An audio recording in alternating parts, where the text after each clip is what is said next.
Morning guys, আপনারা কেমন আছেন? আশা করি আপনারা ভালো আছেন। আমিও খুব ভালো আছি। আমি বর্তমানে আজকে সকালে এই যে 6টার দিকে ভিউটা কিরকম লাগে, আর গাড়িতে আমি একাই ঘুমাইছিলাম, আপনারা দেখতে পাচ্ছেন। আর আপনাদেরকে আমি আজকে সকাল সকাল মর্নিং টাইমে বেলা ওঠা ভিউটা দেখাবো। আমি রাতে ঘুমার সময় আমার এটা মনে হয়েছিল যে আমি আমার ফ্রেন্ড ফলোয়ার্সকে আমি এইটা দেখাবো, আমার বন্ধুগুলোকে আমি এই সকালবেলার মর্নিং এর ভিউটা দেখাবো, বেলা কিভাবে উঠে। এই দেখেন কত সুন্দর লাগছে, আমার মধ্যে আগুনের একটা দোলা উঠতে আছে। দেখেন বোঝা রাতে যেমন লাইটের পর আমার টর্চ লাইট মারলে কিরকম হয়, সেরকম ভাবে উঠতে আসে। এই দেখেন পাহাড়, আমার মনে হয় এদিকে জঙ্গলি হাতি বেড়াতে পারে, কেননা আজকাল হলো ধান কাটা মারার টাইম। এই টাইমে হাতিরা পাগল হয়ে থাকে ধান চাল খাইতে। আর দেখেন সব দিকে দেখেন জঙ্গলের জঙ্গল, জঙ্গলের জঙ্গল এদিকে দেখেন।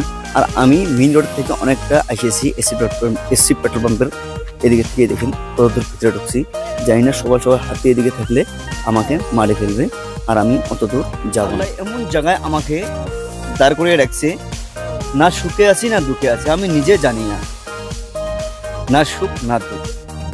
এই সুখ দুঃখটা আমাদের কখন যে নিচে আসবে কি উপরে যাবে সেটা আমি জানি না, সেটা উপর আল্লাহ জানে। আর এই সকালবারের মাঝে চানটাকে দেখো, চান মামা কিরকম করে দেখতে দেখছেন। আর ভিউটা দেখেন একটু সকাল সকালে, অসাধারণ ভিউ। কিন্তু আমাদের ক্যামেরাম্যান নেই, আমি নিজে নিজে ক্যামেরাম্যান, মানে মোবাইল দিয়ে আমি ভিডিওটা করতে আসি। দেখেন চানটা কত সুন্দর লাগছে দেখতে। আজকের ভিডিওটা আমি এখানেতে শেষ করলাম।